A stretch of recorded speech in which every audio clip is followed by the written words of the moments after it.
Oh yeah, so for anyone who is unfamiliar with how these work, so we have above me the student's SR and the harshness scale. So what we ask for is, well, how harsh does the student want me to be on a scale of 1 to 10? 1 being Gordon Ramsay with kids, 10 being Gordon Ramsay with everyone else. 10 is basically, I'm just going to roast the shit out of you. And it does depend. It's not a scientific scale because it really does depend on my mood. If I'm worked up by some bad Overwatch games, then expect the 10 out of 10 to be very harsh. Usually when I'm just starting stream, I tend to be a lot more mild. So this being a 4 out of 10, we're just going to be kind of very, very, you know, very mid, very mild, not going to be overly mean or anything. We're just going to try and help our player out and prefer positive reinforcement to negative reinforcement. Thanks, Toa. All right. And how you doing, Ice Cat? Welcome, welcome. Okay. So we got Mercy, Ash, Junkrat, Hog, Ana. Fine. So yeah, I think already you may as well just stick by the person you're gonna, you know, largely enable. But of course, we want to be dynamic. We want to be fluid. And if the Ash is AFK, then we want to be not near her. So I might deep damage boost the Junkrat here.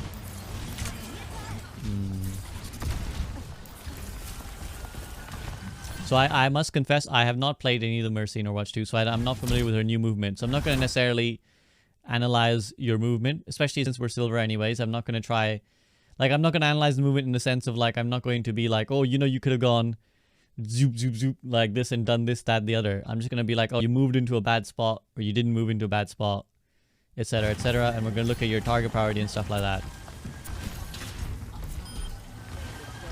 So I'm just gonna, as always, we're just gonna let the first fight play out, and then we're gonna go from there.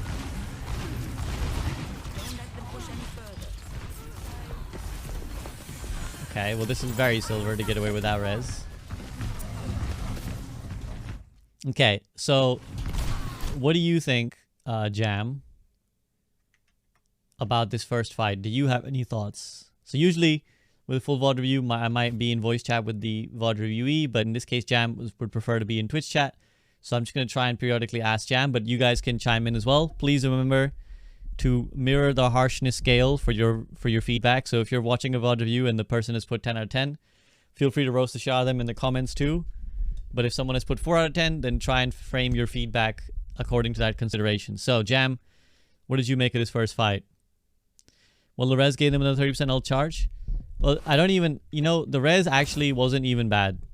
I'll tell you what was the problem. So from the go, I think this isn't what I'm going to be the most insightful thing that I'm going to say. You need to raise your APM basically. You're moving and reacting to things very slowly, and we'll talk about how you can do that. But to start with this game, you are, you know, being very, very slow and passive. So already from the start, right? Our Ash, like, went AFK for a few seconds. I don't know what she was doing. I don't know if she was responding to a Discord DM, AFK for a little bit. But you can see she fell behind everyone else, right? So already you should be thinking, can I damage boost the Hog or the Junkrat as they enter? Because they're the ones who actually start shooting first, right? So the Junkrat gets a few shots off.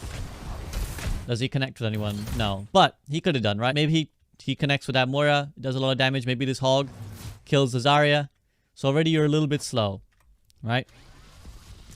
Because I don't want you to be just all hail the eternal Moira orb of damage. I don't want you to just be AFK on one target. I want you to be responding dynamically to what's happening. So there's no reason not to be damage using the Junk or the Hog here. Now we see a Hanzo on the top left climb up. You might not be able to see him properly because the writing is obscuring it on your screen, but hopefully you can see here. If I point him out now, here is a Hanzo on the top left, right? So already that's a threat. Now you do respond, I think, but you get hit with an arrow and you could have died. So that's already one problem, right? So we need to be, if we're going to be here, there's no reason not to be using the cover and just peeking to see what's going on.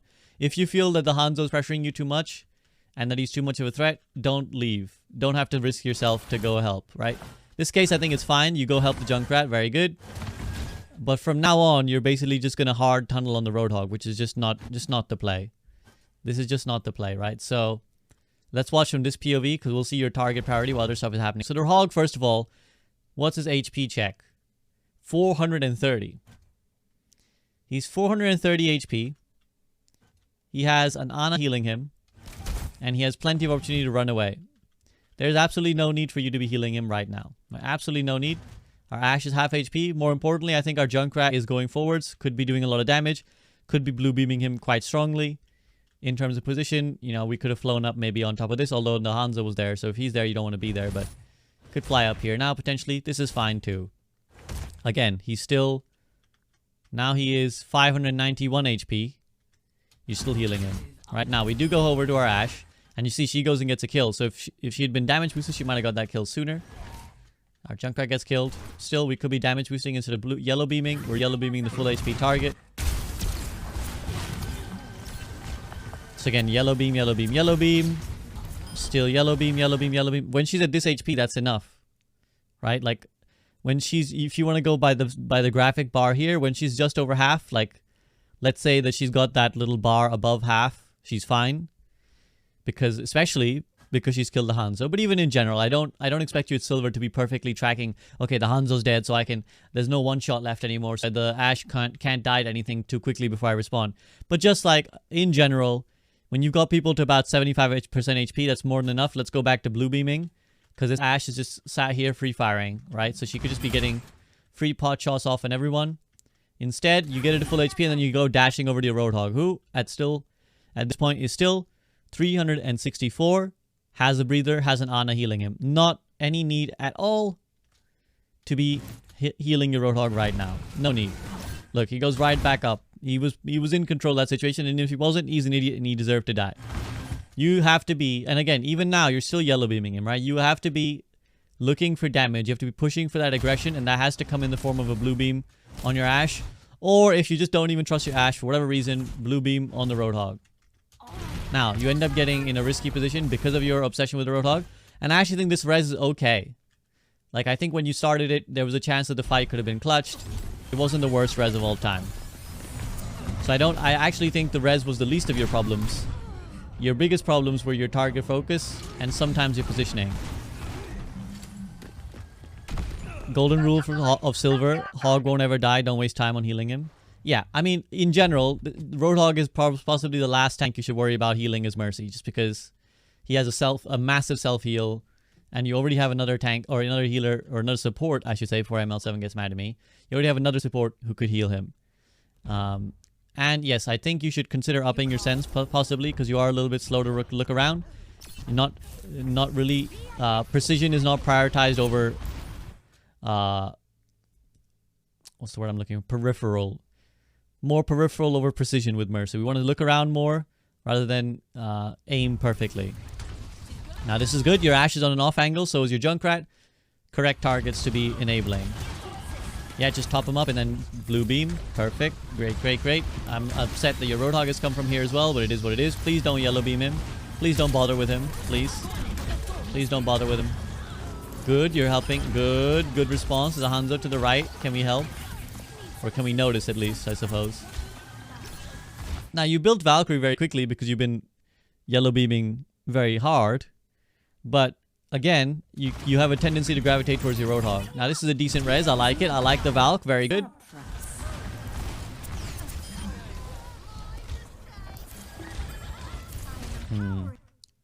I think at that moment, you should have gone with your Ashe.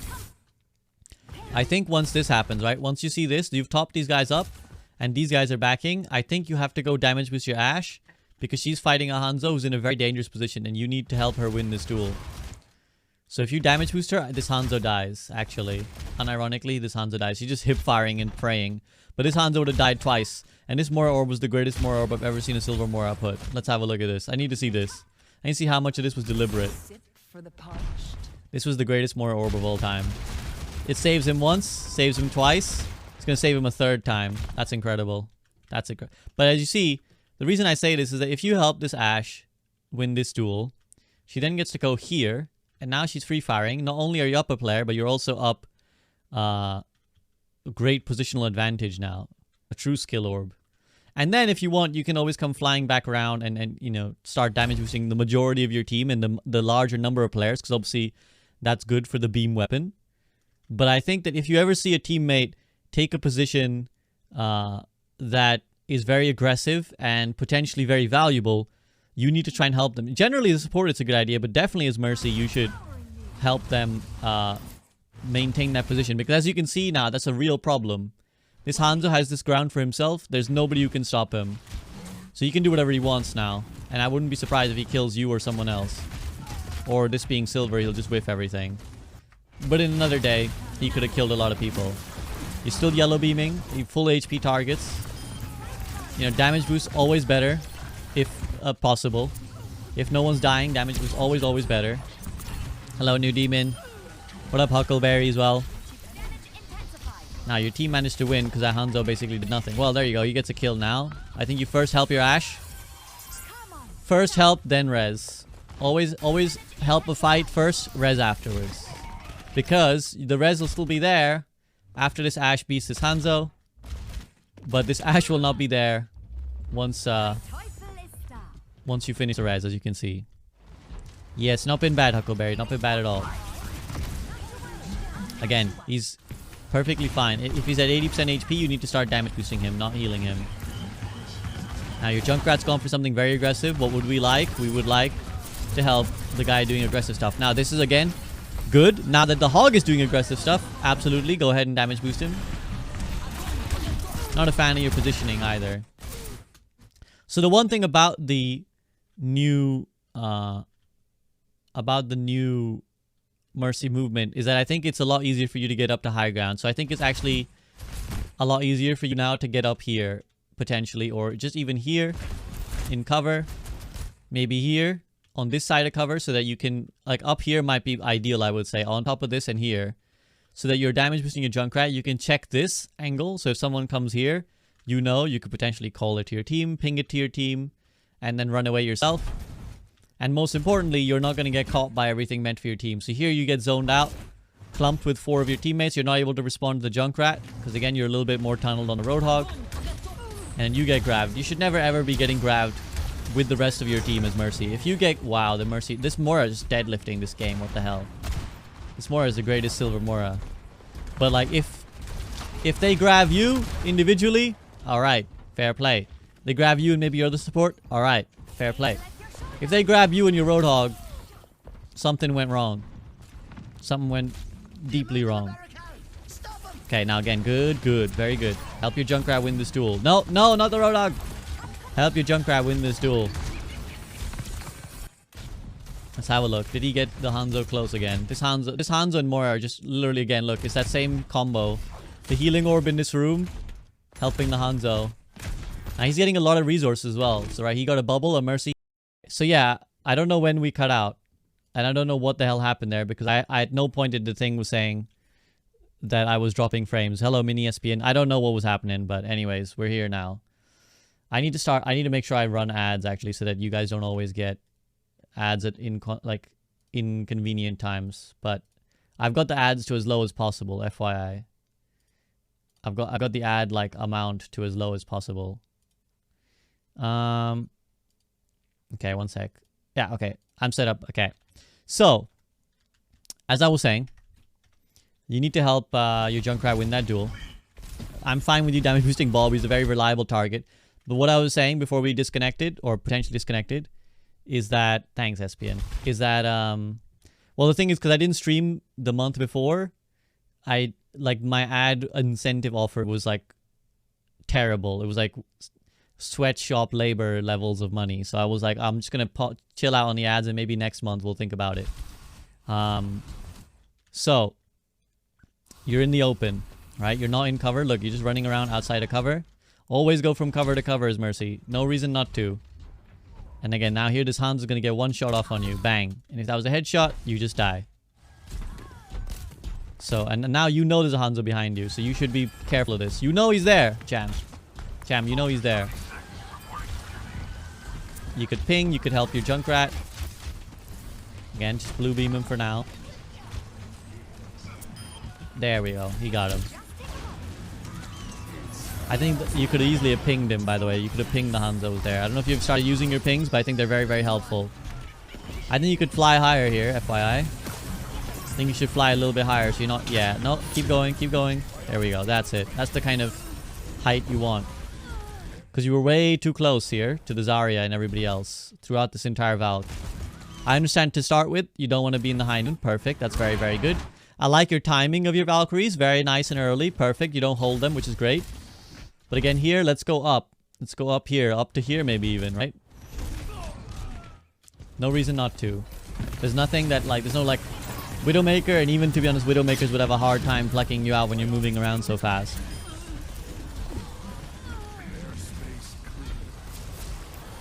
Okay, so now let's help these two. Let's help our soldier. Let's help our Junkrat. Let's help them take aggressive positions. And again, always think next fight. So let's pause here. Let's pause right now, chat. There's a potential conflict about to occur.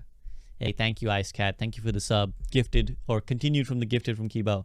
Where should we be thinking about being, chat? Where should we be thinking about being?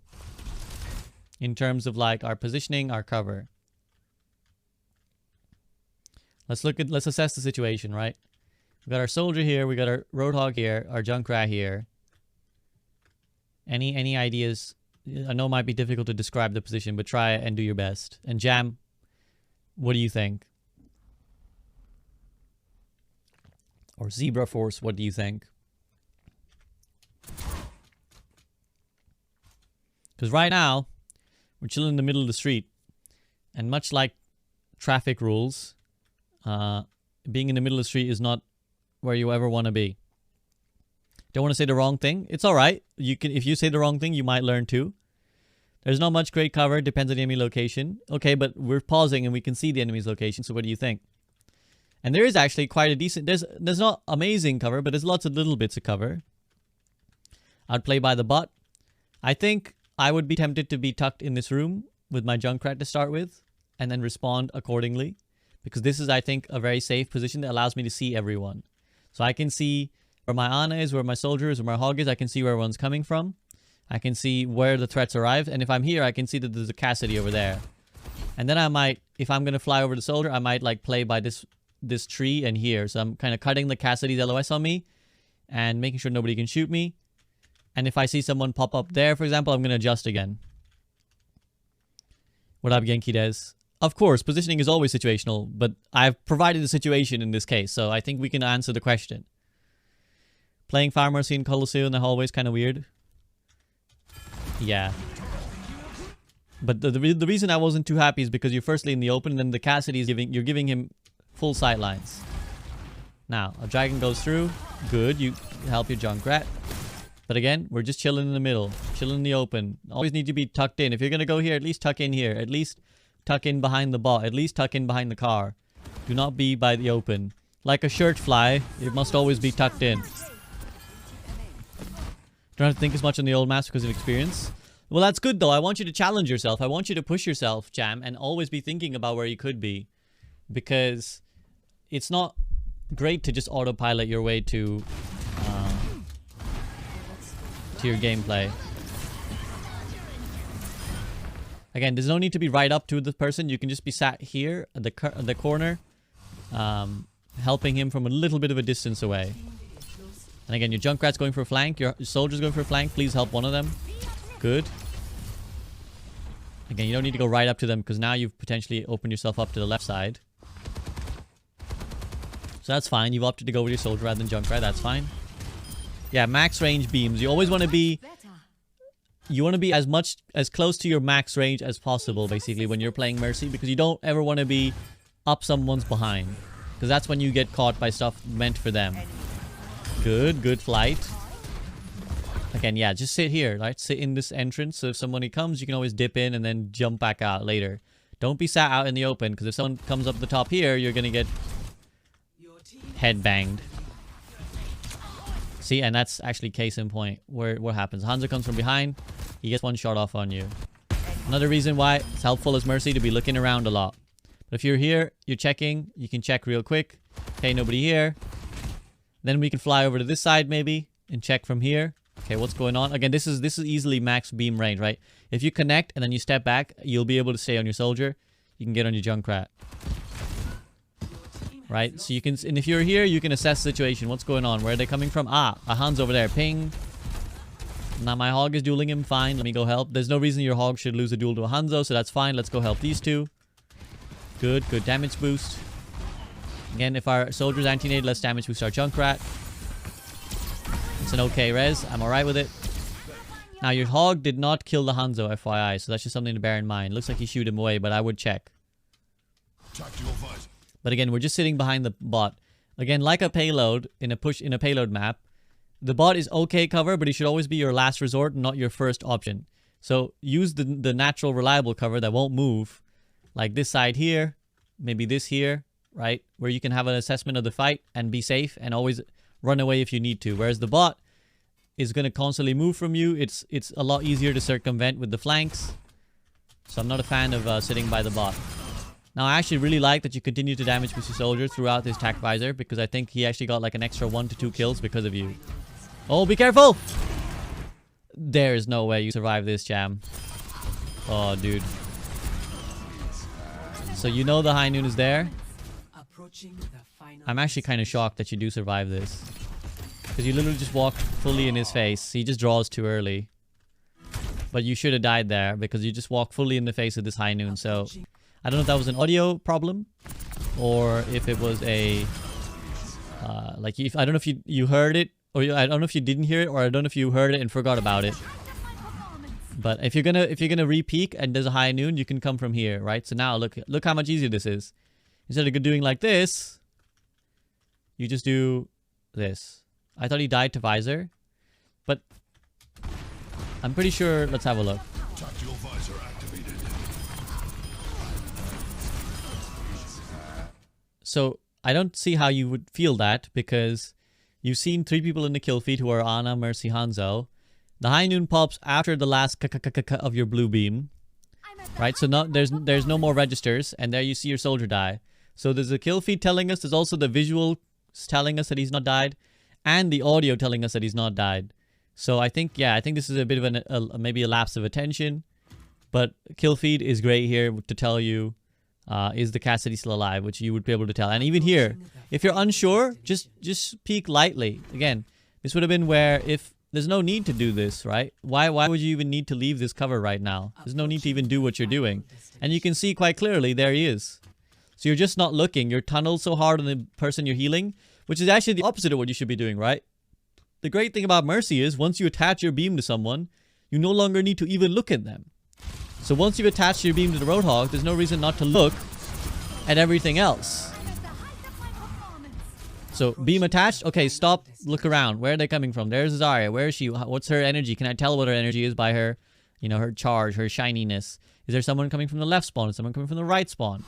Right? No reason not to check all these things instead of just walking out in the open. You were down to 2 HP. Now your Ana's panic healing you. Oh, very nice. I'm glad that you didn't pop Valkyrie, because it would have disconnected the beam on the Junkrat, which is a very annoying thing that I know Mercies have been asking for a long time. But good decision. You pop Valkyrie afterwards. I definitely agree with that. Your Valkyrie timings have been perfect. I would not change them. So perfect Valkyrie timing. Positioning, however, I would change.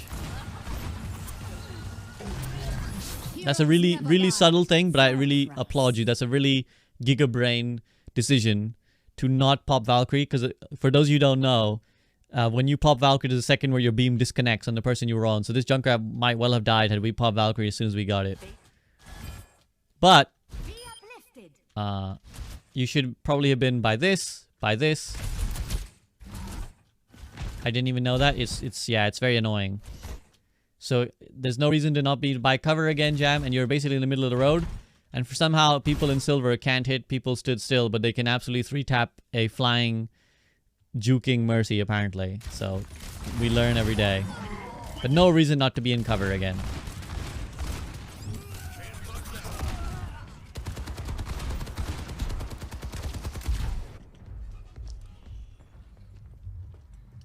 Your Junkrat popped off, Mr. Pidge. Got a kill with his trap as well. So it's like Moira ult then? In what do you mean? The Valkyrie?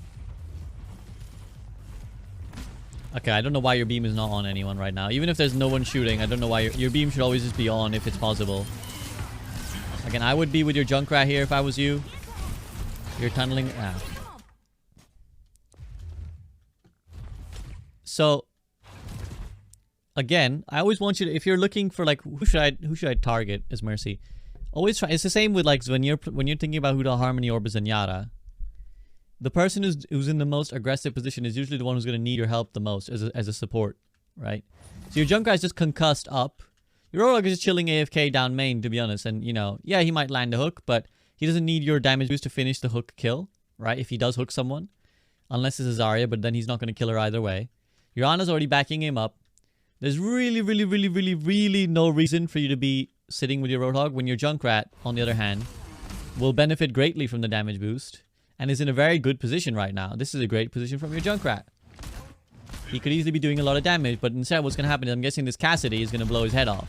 1, 2, and then dead, right? Now you could have helped with all of that. You could have been here. Could have been on this platform, right, to start with. And this way, if you're here, right, you can not only help the Junkrat, but you can choose to help the Roadhog if you want to, right? You can still see the Roadhog, so if for whatever reason you feel you really need to help him, you can help him. You can help the Junkrat. If you decide he's gone too far, you can opt in. So if he does that, you can disconnect there and reconnect from here, right? And you can be like, okay, I'm back. Your Hog is anti and around the corner. You're still yellow and damage boosting him. So you're taking the you're taking like the lazy option. It's like, oh well, I'm helping someone, so I'm doing my job as Mercy. No, everything you didn't help in this fight. And again, now there's your Soldier. He's also going to try and take an aggressive position. And you're still kind of helping your Roadhog. Okay, you get the res off on the Junkrat. Oh, he better not die ASAP. Nice. Good try. I think you could have Guardian Angeled a lot better here. I really don't think you should try and fight as Zarya as Mercy. I think, rule of thumb, unless they're like literally on the verge of death, do not fight a tank as Mercy in Overwatch 2. Rule of thumb. And again, while all that was happening, I think there was a whole fight taking place. So I think you do a good job of trying to help your Junkrat, but of course then he gets his head blown up. I think you could have Guardian Angeled over to there. I think if you take a step forwards, you could have Guardian Angel over. And the reason you're getting so much pressure from the Zarya is again your starting position, right? So after your res, I don't see any reason why you shouldn't be either. Let's say you don't have the control to go up here. At least go here, where it's covered. Because this is the side that your team is pushing towards. You're going further away from your team. And you're splitting yourself from them. And again, you're yellow beaming full HP Ana. So if you were here, let's say, you can help your Junkrat. And then when he dies, yo, wow, we peace. Right? I think you could, I'm almost certain you could have slingshotted further and tried to go like here. Into cover, into mini, into your team. If we're in this position. And then again, I think you Guardian Angel to the healing orb instead of to your Ana. Which would have been, again, great because you could have slingshotted off your Ana to get to here. And then again to here, right? So Slingshot seems broken in Overwatch 2. I could do it really well in Overwatch 1. I've seen some crazy Mercy movement. So maybe it's the case of you needing to get used to the Overwatch 2 movement. But I definitely think I think the Slingshot is fine because I've seen some ridiculous things done with Mercy's new movement.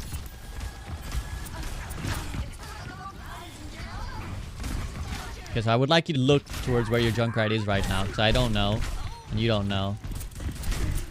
I think you need to juke this guy. So, again, when you've attached your beam to the soldier, the icon is on your screen, so you don't actually need to look right at him. I think what I would have liked to see you do is like, where's my Junkrat going, right? Where is he? Because he's here. So can I...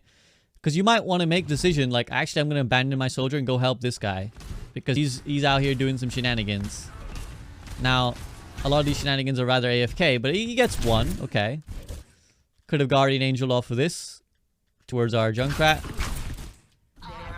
And again, we're not in anywhere near cover. So that means we're not able to juke this Reaper. So again, if we're here, can we get to this bus station? Again, this would provide us some relief from the Reaper's fire. Even now, can we cut this corner as we're fighting the Reaper? Can we like LOS him this way? Nope.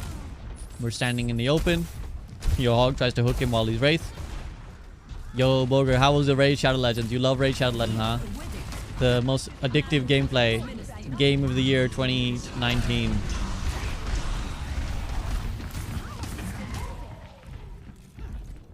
name's Cassidy. It was so fun. Good, good. Thanks, Doc. Yeah, there's a lot of good guides on Mercy. I know like SkiST has been doing a lot of good work on YouTube. Oh, and that's it. Okay. Neander probably has a guide as well. I haven't kept up, but these guys always make great great guides on this stuff. So at this point, it doesn't really matter. So I think the real key is everything that we've spoken about until now. So I think the three things that I would really emphasize. One is your positioning coupled with your movement. So like, I think obviously work on the movement more. Check out the guides. Is it going to get uploaded to the channel? I'm missing bits because of chores.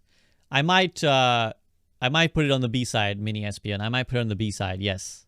So yeah, obviously you want to move into cover, but you want to start in cover, right? You want to start in cover whenever, to be honest, unless there's some very particular reason why you can't go into cover, you should be in cover, right?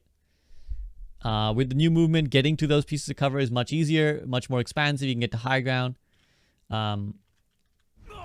Then your target priority. Again, always prioritize the person who's taking the most aggressive angle, who's trying to do the most aggressive thing, who's trying to take the best position for your team, because those are the people who are going to need your help, especially people who've isolated themselves from the other support, meaning that they're less likely to get healing.